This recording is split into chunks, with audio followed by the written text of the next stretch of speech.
Good afternoon. It's Thursday, 3 o'clock, and it's time for you to be adrenalized. That's right, folks. It's time to get that blood flowing and get re-energized. Why? Because you're here. You're alive, and it's time to be motivated for this new year. Yes, it's 2022 in a couple of days. I cannot believe we are here. Wow, happy night before New Year's Eve. Happy day before New Year's Eve. I am so pumped for a new year. I just love New Year's because it really is an opportunity for a clean slate. It's an opportunity to start over. And that's what new is about, right? Newness is about that clean slate. Hello, everyone. Welcome to the Tom Marino Show. I am your host, life and executive coach, Tom Marino. Thank you again for tuning in. And we are 2 days, well, really a day away from a new year. And today we're going to talk about what else would a coach talk about but New Year's resolutions, right? I know last week I said we'd talk about fear, but we're going to wait until January to talk more about our fears. I want to get us started on the right foot now and get us rocking and rolling into this new year. So as a coach, resolutions are goals. Resolutions are things that we set up for the next year. And I want to make sure that we are focused going through the next year, focused on something that we really want to see different and that we really want to change. So, of course, as I do for most of my shows, I do a little bit of research, right? And I did some research on Google for the top 10 New Year's resolutions, and I came across this list. And everybody has these top 10, okay? This is like if you talk to most of your friends, they're going to have one of these items on their New Year's resolution, right? So number one, and this was the most popular New Year's resolution in 2021, the most popular was exercise more. Yep, everybody wants to exercise more. Fitness is always a big topic of a New Year's resolution. Lose weight, get organized, learn a new skill or hobby, live life to the fullest. I thought that one was a really cool resolution. How are you going to live life to the fullest, right? What does that really mean for you? What that means to me is being present, taking time to be present is when you live life to the fullest. When you're not worried about yesterday and you're not worried about tomorrow and you're actually in this day, that's when you live life to the fullest. And I think that's an awesome resolution. I would just reframe that to be present, to be present more, to not be as worried about tomorrow and be concerned about the mistakes of the past, because the past is in the past. You don't live there anymore. Another couple of resolutions that I came across was save more money and spend less money. Well, everybody wants to do that, right? We want to be more efficient with our spending. Quit smoking. Yep, quit smoking is always a big one. I remember when I was in practice as a PA, I helped someone to quit smoking. She was a single mom and she was smoking 2 packs of cigarettes a day. And she said, I really want to change that. I don't want to do that anymore. And I said to her, okay, let's cut down by the cigarettes. And we got her down to like 3 cigarettes a day. And she finally got rid of the cigarettes entirely.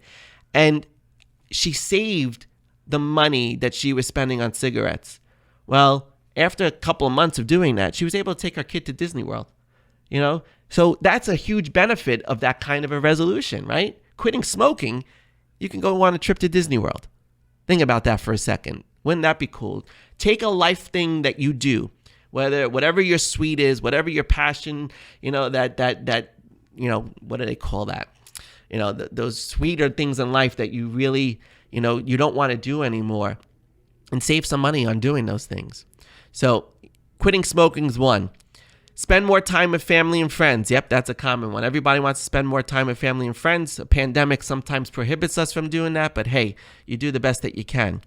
Travel more. Read more. Everybody wants to explore the world. Everybody wants to travel. People want to read more. They want to get more information. They want to educate themselves. They want to do something different. And I love these top 10 resolutions. For those of you who are just tuning in, this is Tom Marino and the Tom Marino Show, and we are talking about New Year's resolutions. As a coach, this is one of the ways that I generate a lot of clients. January is always a popular month for coaching.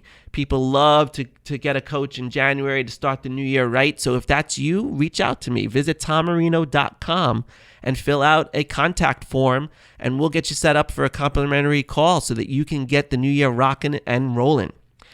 One of the things I also found in this, that when I was searching for top resolutions, was in the article, there was a reference to an article from the Journal of Clinical Psychology from 20 years ago, from 2002.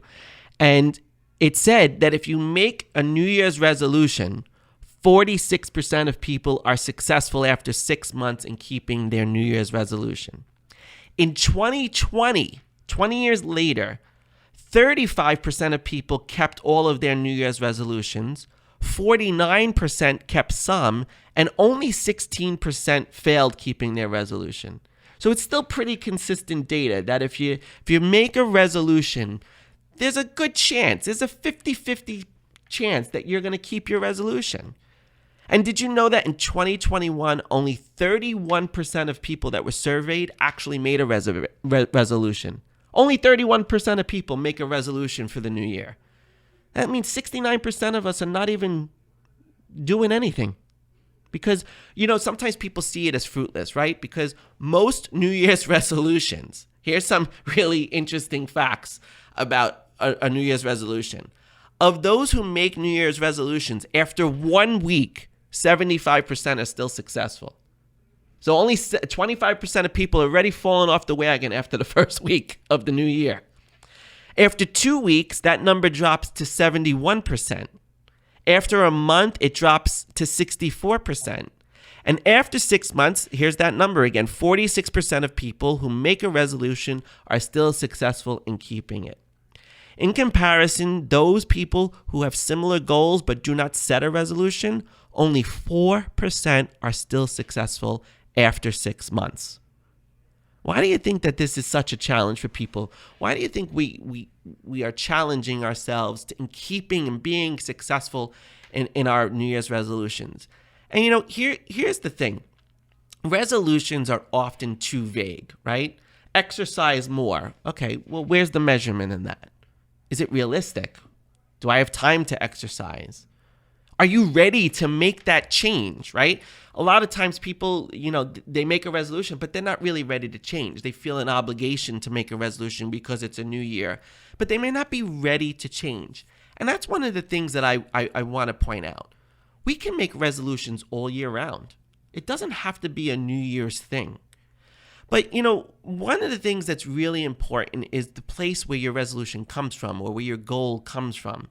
And I recently wrote about this in an article that's on my website about preparing us for the next year. And I said that step one in making progress in the new year is to look at what you've accomplished this year. Look at what you've taken on this year. What did you do well?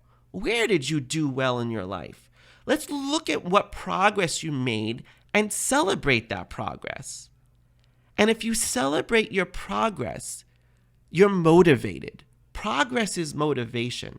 When you're working on a project, I love doing construction in my home because I love going down to the bare bones of something and building something, but watching the progress along the way. I think that's the time that I'm the most present, is in watching that progress happen. We are so quick to beat ourselves up for things we have not yet accomplished. And these become our goals or resolutions for the new year because we want to still accomplish them, but they're being given to us in a way where we've already beat ourselves up for them, right? So instead of coming from a place that's negative, like something that you didn't accomplish, look at something that you've progressed from and build on that. Build on the progress that's already been made. That's what's really important. And, we'll talk more about this after this commercial break. But remember, progress is the thing that's going to motivate us going forward. This is Tom Marino. Visit my website at tommarino.com. Fill out a contact form. Check out this article that I wrote 2 weeks ago. It's under the article section in tommarino.com. All right, we will be right back after this commercial break.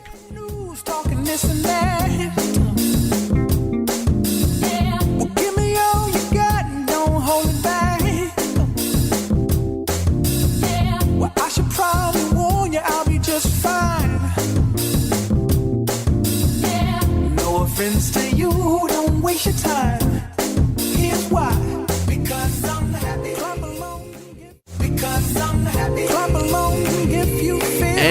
Welcome back to the Tom Marino Show. I'm your host, Tom Marino. Thank you for tuning back in. And for those of you who are just joining, we are talking today about goals and resolutions for the new year. And in the first segment, we talked about the top 10 New Year's resolutions. And the number one that was made last year for 2021 was exercising more. And, we talked about also setting goals based on the progress that we've already made. And that's really what we're going to focus on this next segment is, we are motivated by progress. And this is why it's so important to look back on our year and celebrate the wins, big and small. Remember in my first episode, I said, what are the 3 wins that you celebrate each day? And if you don't set aside a moment, just a moment, to think about the wins that you have for your day, then you're selling yourself short on the progress that you've made, and you're not acknowledging yourself and giving yourself credit for things that you are doing and things that you probably are doing really well. It doesn't have to be big milestones. Progress is very simple. It's really doing something today that you didn't do yesterday. That's simple. That's simple progress. I talked about when we do construction in my house. I love watching the progress from the bare bones to the finishings. That's the fun part of doing things, and that's really where you get to be present in life.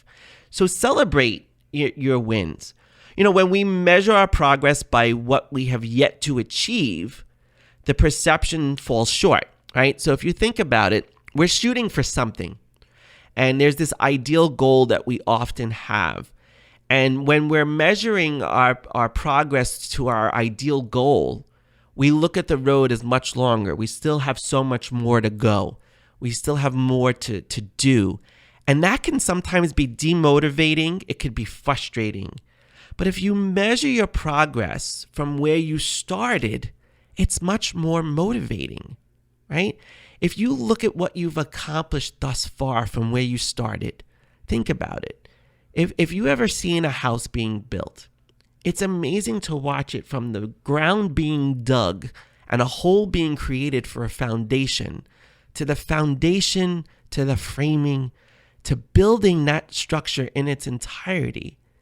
It is so satisfying to watch that progress, right?